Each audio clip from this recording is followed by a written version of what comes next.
জয়গুরু ইষ্টপ্রাণ দাদা ও মায়েরা, আজ 18ই শ্রাবণ 3 আগস্ট শনিবার, পূজ্যপাদ শ্রী শ্রী বরদার 31তম তিরোধান তিথি।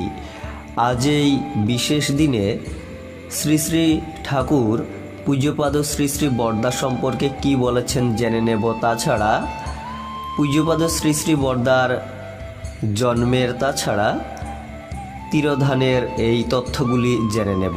শ্রী শ্রী ঠাকুর তাঁর জ্যেষ্ঠ আত্মজ্য পরম পূজ্যপাদ শ্রী শ্রী বরদার বিষয়ে বিভিন্ন সময়ে যে অন্তর্ভরা সংসা বাক্যে পারিপার্শ্বিক সবাইকে সচেতন করে দিয়েছেন, তাতেই বোঝা যায় শ্রী শ্রী বরদা কোনো দৈবী গুণে গুণান্বিত।